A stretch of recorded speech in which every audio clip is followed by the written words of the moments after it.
Hello, my name is Shari Caston, and I am with Franklin County Public Schools. I am an autism specialist and a licensed behavior analyst. Today, I have with me Jewell, a special education teacher within our Nest program, and I have Kristen Riley, who is our speech and language pathologist within our Nest program. Today, we're going to be talking about social thinking and the success of our students over time. This is part 3 of our 3-part video series. So just to recap for you, we implemented the Nest program within Franklin County Public Schools at Burnt Chimney Elementary School. And the reason that we chose Burnt Chimney Elementary School was because we actually had a population of students identified with autism there. We actually had staff there already. We only had to actually move in one person, and that was our speech and language pathologist, who was a division transfer. And then also, the money came from actually our school division. There were no outside resources. It actually was funded through our school division. And actually, training and support came from VCU, as well as the Nest program in New York City, but a lot had to do with VCU and them coming and providing supports to us and our staff. So Kristen Riley is actually going to get us kicked off this time with the social development intervention that we use in our Nest program. And then we'll have Chinah, who's going to talk with you about the success of our students over time. In our Nest program, we address social development intervention through Social Club. And in Social Club, we talk about all things social. Our first group of kids, when they were in 3rd, 4th, and 5th grade, would often ask us, why do we have to come to Social Club? And we used this picture. It's an idea from social thinking, from the social thinking curriculum by Michelle Garcia Winner. And it's wonderful, and it helps us to help them understand that everybody's brains are different and that we come to Social Club because that's something that we need to work on. We talked about how some students in their class go to reading and get some extra help with reading. Some kids go to special math classes. We talked about how everyone has different strengths and different weaknesses. Myself, I have a weakness in doing quick math. I'm not so good at it. I'm not great at remembering names, but I'm pretty good at music, and I'm really good at teaching R's to students and helping them learn how to say their R sound.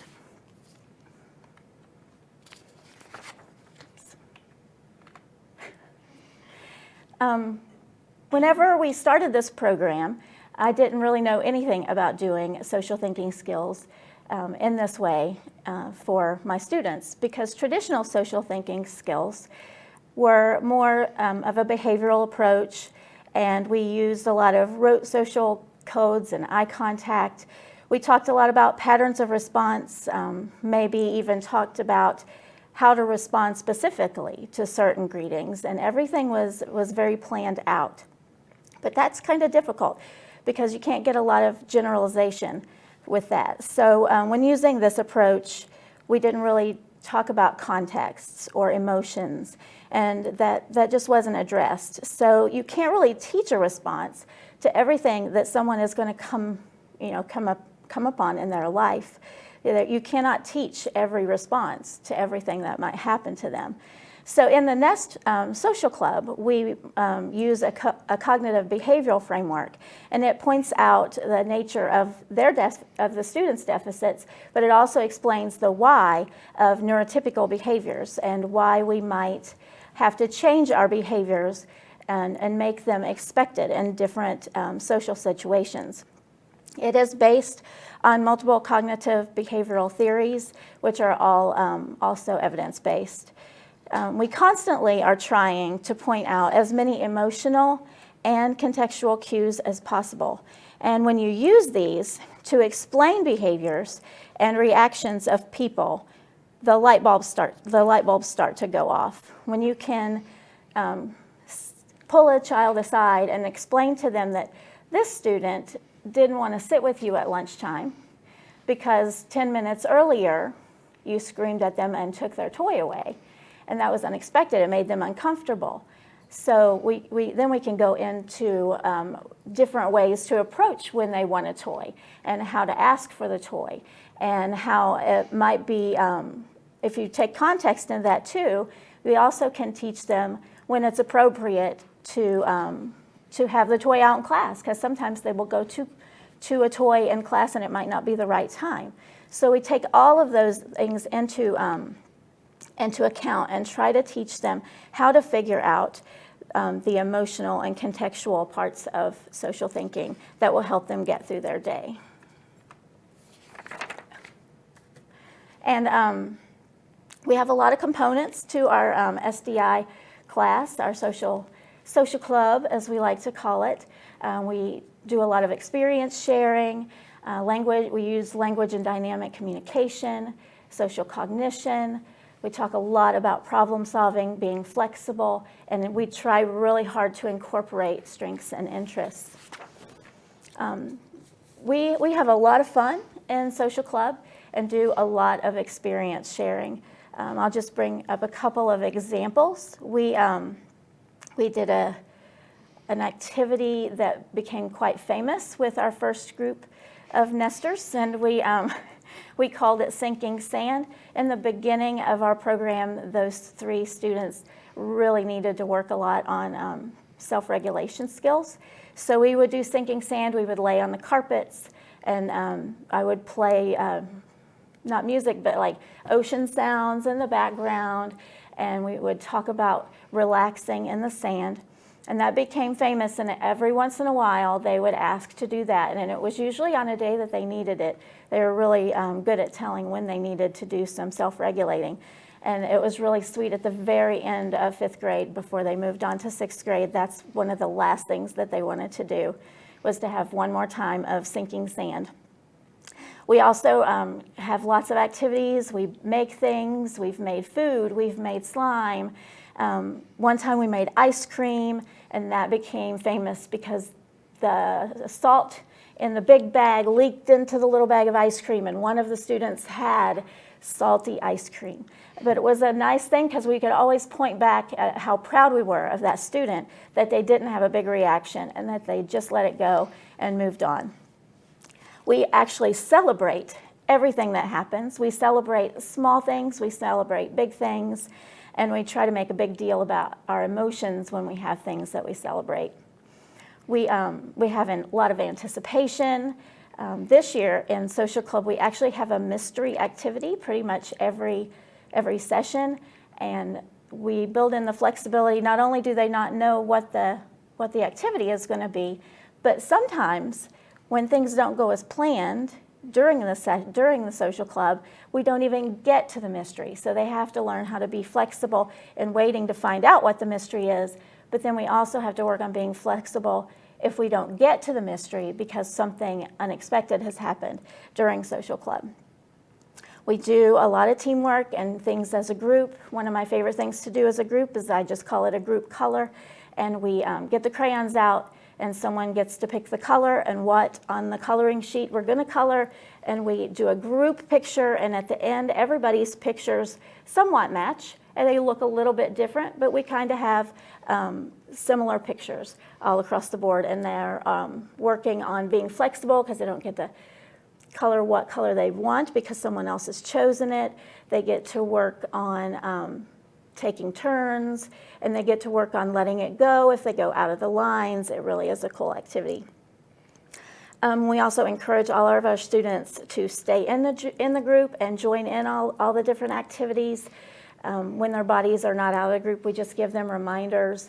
And if it's a day where they're struggling and they're out of the group, we give them some space, but we also are eager to share that we really, really want them in the group, and that it makes us happy when everybody is in the group. So we try to share those emotions too, to try to keep everyone in the group. Language and dynamic communication. These strategies are pretty straightforward, but they're really, really hard to use consistently, and I struggle with this all the time. We decrease steps to directions. That helps our children with processing. I really struggle with using declarative language, and I have to remind myself to do this. For example, let's say a student drops a book on the floor. You could say, will you pick up the book? You could say, pick the book up. But to use more of a declarative way to do that, we would say, I see you dropped your book on the floor. You should pick it up before somebody trips over it. gives them a reason, and it feels less like you're just telling them what to do. We model a lot of self-talk, and we do that especially to label feelings, and especially when we have something unexpected happen in the class or a student is doing something that we don't necessarily approve of. We talk about how it makes us as the teacher feel, or we talk about how it makes the other students in the group feel.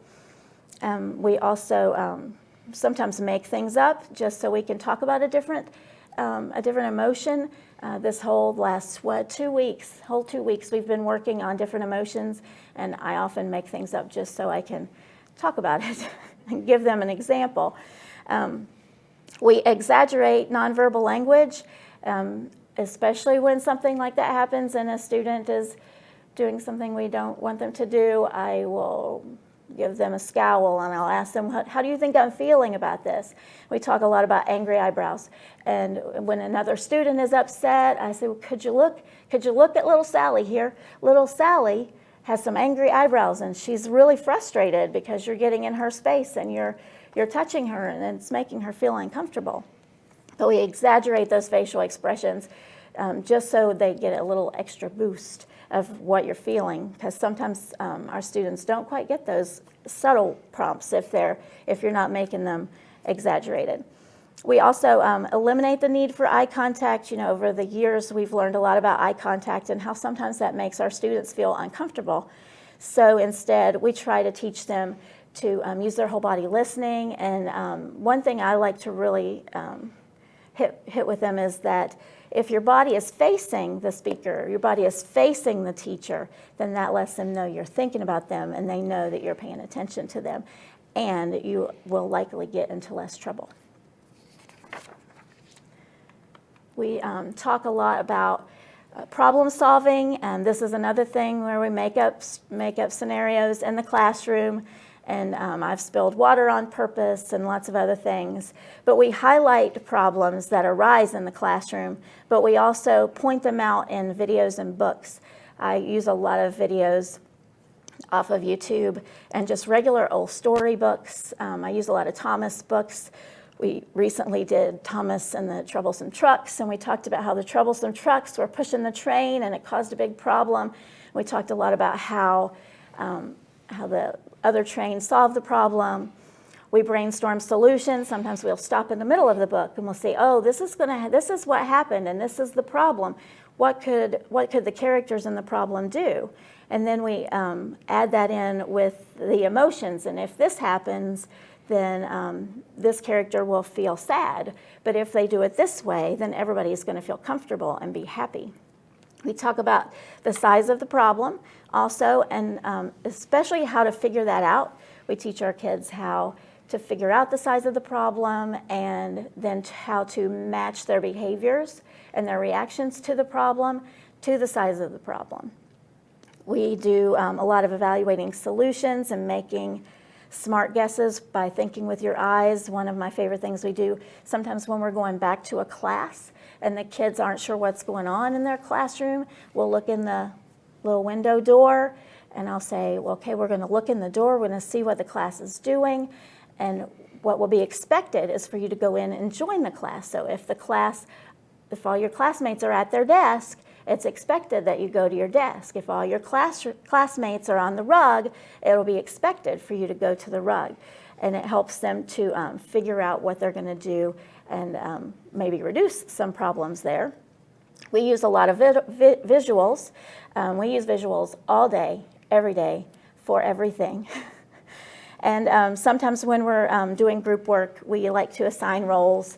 And sometimes we let the kids volunteer, and sometimes we let the kids talk about it and see what kinds of skills they have that might work for different roles when we're making a certain craft or something like that, and kind of spread things out so they can feel like they're doing something they're really good at.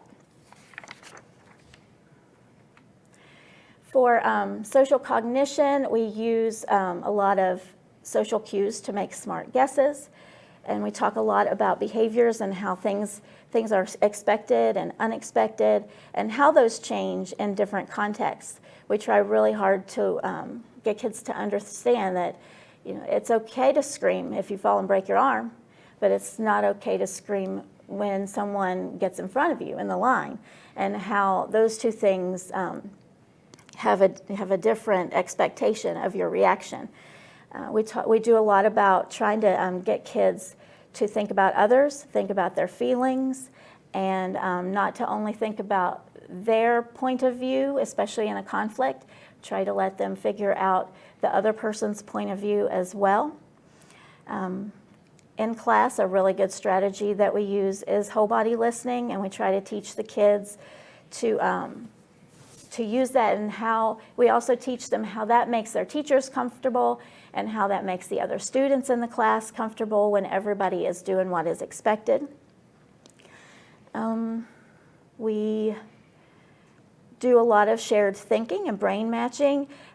Sometimes our students do get frustrated if someone else thinks of something that they thought of too. They think they own that thought. So we talk a lot about how a brain match is cool, and how whenever two people have the same thought, it's not stealing a thought. It's more of, yay, we had the same thought. We're both really smart. Woohoo! We do comic stripping, and this helps students to brainstorm how their behaviors might make others feel, and to show different possible reactions to different behaviors. It helps them maybe brainstorm what to do the next time if they have had a rough day. We use visuals every day, all day, for everything. We talk a lot about, especially with the older students, we talk a lot about hidden curriculum and hidden rules, and they're really, really hard for our students. So we practice figuring them out when they pop up in social club, but we also, when the kids are older, we pick them apart. We find a hidden rule and we pick it apart so that we can see what that hidden rule would look like in different contexts with different people and just in different situations.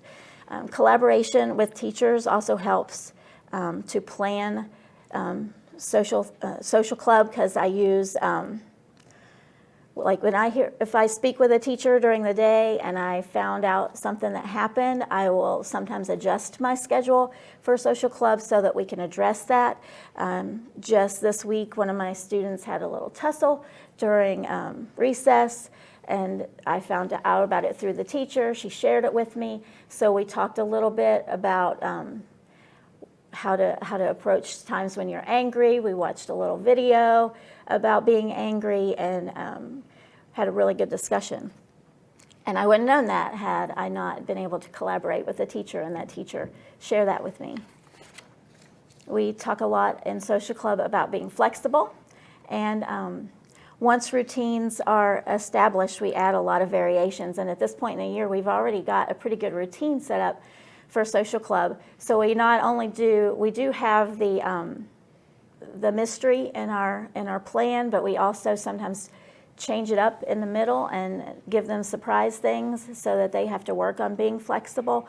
And our teachers also use the language for that in the classroom a lot, helping kids whenever something unexpected comes up, like a fire drill, or having a guest speaker, or someone comes in to observe and they weren't expecting it.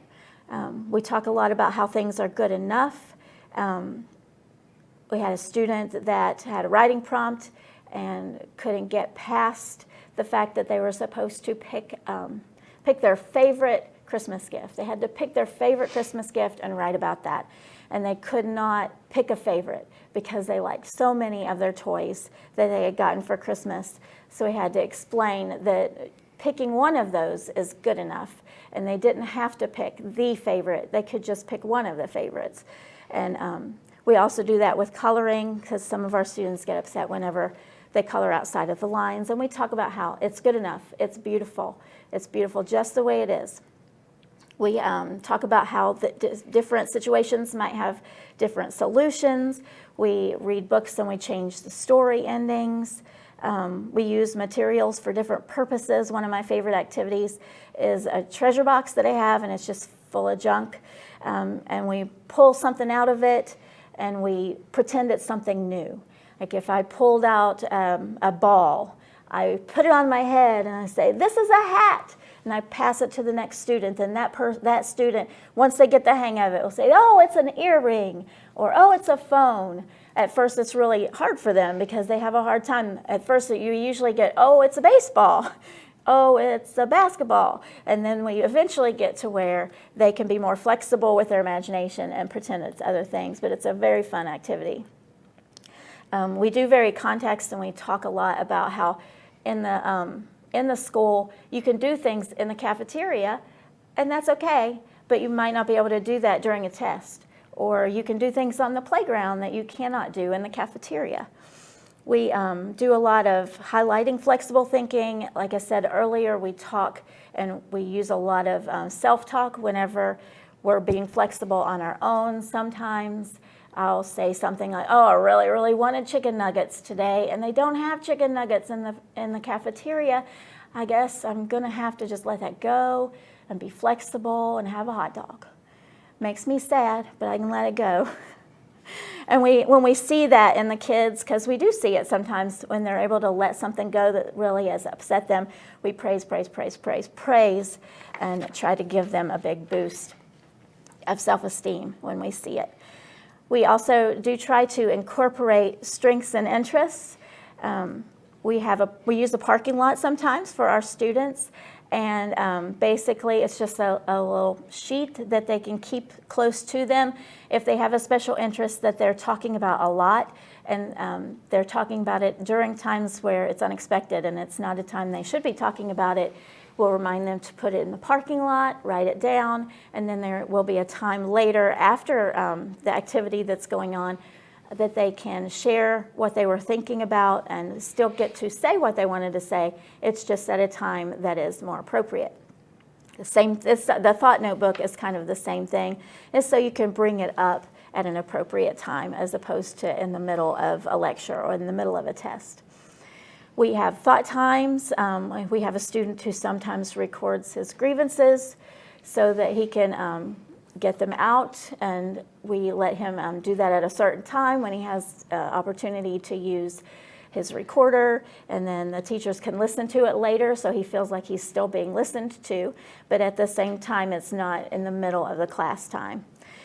We try to match our interests to group roles, and one student, this is really cool, this just happened this week I think, we had some students who were planning an activity together, and one of the students included the interest of another student, and one of our students really likes pea shooters from his video games, and this one student made a part of the activity for the pea shooter so that the pea shooter had a part in the activity as well. It was just beautiful. We also try to teach through preferred interests, and sometimes we use power cards, which there is an example on here, where we try to use their preferred interests to help them figure out hidden rules or just different day-to-day things that they might be struggling with. For Social Club, how we run it is we do have a clean, uncluttered space. We have a table in my room for group work. We have some rugs on the floor that we use for either group play or sometimes spreading out. We spread out sometimes when there's conflict. It helps. We have a plan. I have a plan written out for every Social Club session, and we have so many wow moments. It's really hard for me to pick. We were watching a video just a couple of weeks ago in Social Club, and it was on bullying, and one of the characters was being unkind, and one of our students just looked at me when they saw this going on the screen, and they looked at me with this really concerned look and said, "That's terrible." And I was just so proud of that student that they were getting the connection, that the behaviors that were unkind were just not expected, and they were horrible. They really were, and I was so proud of that student. We also have a student that started out when we started our Nest program with that group, not able to be in a group, constantly outside of the group, whether in the classroom, on the playground in social club, he would be away from the group, and now he is able to actually sit on the rug in the classroom and in social club, and not always playing with students, but at least parallel playing, and just getting closer and being able to spend more time within a smaller group, and in the classroom actually spending time pretty much on the rug, like with whole group sessions. For reflection and feedback, all I can say about this program is that it has been the most rewarding and the most exciting thing I've ever done professionally. I am so proud of our team, and I'm proud of everything that we've done, and I just think it's a wonderful program that could help so many more kids. Just beautiful. Thank you, Kristen. Now we're going to talk about our individual older student successes and our younger student successes through the Nest program. We'll start with the older student successes. These were the 5th graders last year. They're current 6th graders. They've transitioned to the middle school, and we'll talk a little bit about that. But right now we're looking at where they ended up here in 5th grade. 2 of the 3 students maintain high academic average and passed SOLs in all areas all 3 years in the Nest program. 1 student of that grew academically each year and passed the 5th grade social studies SOL. The same student grew enough in reading and math to be considered pass in 5th grade, and that's over 100 points of growth on both tests. So really proud of that student. 1 student worked consistently for 90 minutes with prompts. That's significant because at first in his 3rd grade year, he started with 10 minutes of work, 5 minutes off, consistently all through his 3rd grade year. So for him to end up at 90 minutes work consistently is huge growth. 3 of the 3 students have shown significant growth on the measure of academic progress test. That's the NWEA MAP measure of progress tests. We'll talk more about that later. And decreased behavioral referrals due to preventative strategies in the classroom. Also, 3 of the 3 students are aware of social challenges and are able to use the social thinking language to discuss what they're working on socially. Some more successes continued. Ability to identify need to self-regulate with greater frequency. So 1 student consistently will ask to take a walk when feeling anxious. They have a plan in place to do that. 1 student has learned to use alternative space to write off-topic thoughts and questions during discussion. That's like what Kristen was talking about with the parking lot. 1 student will ask for a quiet spot to work when noise in the classroom is overwhelming. This is also important for their self-advocacy. And moving on to their ability to self-advocate, 1 student will express dislike of fire drills and develop a plan to support herself. 1 student will express dislike of loud assemblies and request alternative viewing area or removal. For example, this student knew that they could handle something quiet, such as a play or something where most people would be expected to be at a quieter level most of the time. But they knew that a pep rally or something, a fundraiser pep rally that had a lot of clapping, a lot of noise, would not be something that they would be comfortable being in, and they would self-advocate. And 2 students will request dislike of the cafeteria and will express desire to eat in an alternate location. 2 students will express dislike when entering an already filled room. And for example, if a classroom had already started with a class filled, if that student was coming in, they would feel uncomfortable entering the classroom, feeling like they were late. The way that they had developed a plan for this is they worked with their teachers, and they decided that a peer buddy system would be a great way to help that. So what worked for this student is they would have a peer buddy who would exit the room before they came in, and they would walk in together, and the student was perfectly fine with that. Now we move on to our younger student successes. These students were in 1st last year, and they are now in 2nd. They started with us in kindergarten. So 2 of the students are currently at grade level now. 1 student grew significantly in language development, and by that we mean that they were at 1-word utterances in kindergarten, and now they're at 5 to 8-word sentences. So that's extreme, especially he says things like, I am frustrated. So words that big to just describe feelings have now happened. 1 student now has more stamina and endurance with academic tasks, especially writing. And 1 student can produce neat, legible written work, which is huge because in kindergarten, even single letters were not legible at that point. One student is joining the group more during morning meeting, and one student is completing more assigned tasks. This person who is completing more assigned tasks used to have, just last year, reward after every task. So it would be one-to-one work task, sometimes even a few math problems, and then your preferred task or preferred object or time with a preferred object. So now just requiring some reminders for something he's earning later in the day. More younger student successes. These same students, 3 of the 3 are aware of social implications and consequences of unexpected. Some will even say, that's unexpected when something is happening. These 3 will also use social thinking language to discuss challenges, so they can identify and let people know when they need to advocate for self-regulation strategies, such as we have a cool down corner, quiet space in the room if something is too loud or overwhelming, sometimes just going to grab their headphones themselves. One student is making progress using verbal language to express frustration and anger, usually using words such as I need a break, or saying I am frustrated, I am mad.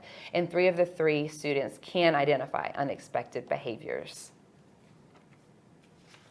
So this is talking about our NWEA test measures of academic progress. This is the data from that. We refer to it as MAP, measures of academic progress. When you see the norm grade level mean, it's important to note that this is not a benchmark. This is average normalized data that all the students in the nation get on the test during each administration. So for example, it could mean that in the fall of 2018, most students scoring 206, that was their score. It's not a benchmark. It is just a look to compare, but mainly we use these scores to measure a student's growth over time. So that's why it's important. We're looking here at the spring, fall, winter of 2018 and 2019. It's important to note the correlating colors because that's showing your growth there. And that's for reading. And here is our corresponding data for math. Again, we are looking at the students' growth.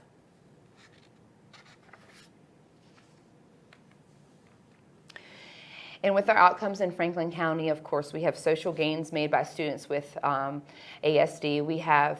We've seen a lot of friendships being made. We've seen a lot of understanding from both peers and from the students themselves, especially being able to take social club from social club and coming into the classroom using that same language with all of our class.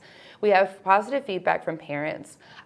Just this year, we had one of our parents tell us that it has changed their life completely. She told us that it has changed her family's life, her entire family's life, because of the student, and the strategies that they have in place at school have made them be able to be more regulated when they come home. And that is leading to a happier family, less conflict in the home, and relationships are stronger in the home, and a calmness is about their child more so than before. So we've got a lot of positive feedback from all of our parents, just thanking us for having a team that are all working together for these students, and also they're so happy that they're in a classroom with their peers. Of course, they've made academic gains as well. As we mentioned, stamina of work for one student in particular has grown exponentially from 2 years ago, even from last year. And in the classroom, using the group plan as one of our social thinking words, we use that with our whole class, but it helps students know what's expected as far as knowing what work needs to be done and what time it needs to be finished. This is our current first grade, a different class than what we were talking about just now, but this is our current first grade. You see how the room is set up with visuals there in the left, minimized clutter as well. This is the current second grade, so these are the younger students we were talking about. As you see here, this is an example of morning meeting, and all of our students are now able to sit in morning meeting. And this is something that would not have looked the same last year or the year before. So now students who were having trouble being in the group, staying in the group, especially for a time where it was morning meeting, everybody expected to be in a circle, in listening with your whole body to one person, as you can see these students are doing. That's something that would not have happened before. So the growth shows there. You can also see our visual schedule there on the left side for our day that we have. Another example, you see we've decided to go with a Eric Carle theme classroom, but we do keep the clutter light in the classroom. We make sure that we have only necessary items. The alphabet is right up there just for use of reference. But we incorporate the students' interest because that is a theme of books that many students really do enjoy, but also one of our Nest students has a preferred interest of cats and really loves cats. So it's not in this picture, but one of the pictures in our classroom is of a cutout cat, and it is on the board. And we thought, what a great way, this student doesn't really like to write, what a great way to incorporate her interest, and maybe she'll like to write her in her planner every morning if we have a cat saying it. So we were thinking of this one student, hoping that it would be a little bit easier for her to write her assignments in her notebook in the morning. And turns out our whole class looks forward to every day finding out what the cat says in the morning so that they can write their morning assignments down in their assignment pad. So that's just an example of incorporating student interest, but really it's working for all of our students now, which is really great. This is an example of students being in the group, staying in the group with their peers. There were other years in the students' progress where they would need their own special place to work, or they weren't able to join the group. It was overwhelming for them, or they weren't able to work with others in the appropriate way to be able to be in their group. And here is an example of them just shining in that area.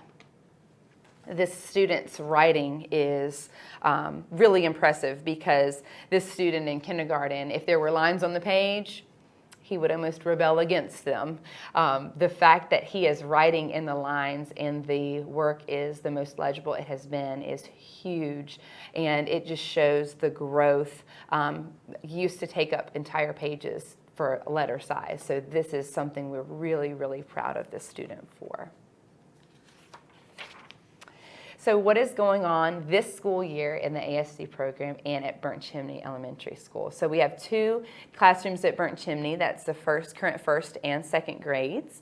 And our original group of ASD Nest Program students have transitioned to middle school, and they're doing great.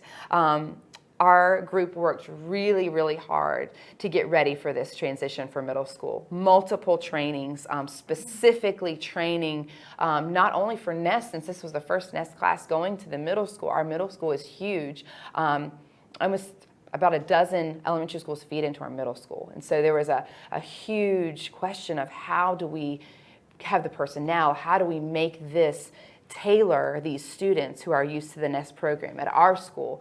So our staff worked extremely hard with the middle school staff to prepare them, and also to build in social club to prepare them for these students. They made portfolios, transition portfolios for each of these specific students so that their teachers would feel comfortable giving them what they need, and that the students would feel comfortable advocating for themselves. And as you heard in the growth, they were able to advocate for themselves by the time they got to middle school, and they're still doing that today.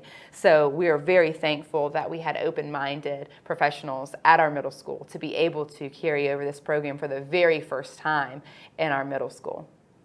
So we're very proud that they are doing great, and we're very proud of our students at our elementary school as well. Thanks, China.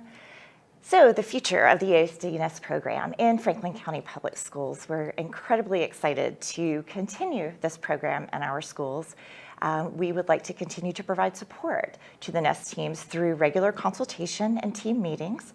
We will continue to assess fidelity of the Nest classrooms with periodic walkthroughs using a Tier 1 checklist to make sure that the basic supports are in place that are actually required for our Nest classrooms. We will continue with transition planning and timelines for our students, and making sure that teachers that are receiving our Nest students are completely prepared to receive them. We will continue to provide summer training for our ASD Nest program teachers, and we will continue to use social thinking language within the program, and we'd also like to see it division-wide. So, ongoing access to the social skills training. within Franklin County Public Schools for our students with autism. In the elementary schools, we will continue with Social Club in the Nest program for our first and second graders, and they meet every day during the school day. Middle school, our social club is actually continued there. Our speech and language pathologist has incorporated about 1,800 minutes per semester for our sixth grade students who recently transitioned there. And then an ongoing effort for our social skills program is to, and this is a very big goal for me, is to incorporate social thinking into every one of our elementary schools within the county. We find it very important, we find it very helpful. We've seen so much growth with our students in this program, and we would just like to continue to see that happening. I'd like to thank you for joining us. We've had a wonderful time sharing with you our experiences, our student growth of the Nest program that we provide in Franklin County Public Schools. We encourage any questions you may have. Listed here on this slide, you'll see contact information. There's the principal of Burnt Chimney Elementary School, Jason Williams, the special education coordinator who you met in the first and second webcast, Heather Rieger, and the cluster teacher as well, Julie Romuto, and then of course, Kristen Riley, our speech and language pathologist, Chinah, who is actually not listed on here, but she could be reached as well, and then myself, the autism specialist. I'm Shari, Caston. I'm the autism specialist for the division, and we really look forward to hearing anything that you might have, any questions, and we hope that you will look at this program because it is such a great program. We've seen so much growth with our students. We've had so much buy-in from our teachers. It's almost become a culture, if you will, within Burnt Chimney. And we would really just love to see so many more people, so many more schools using this program. So thank you.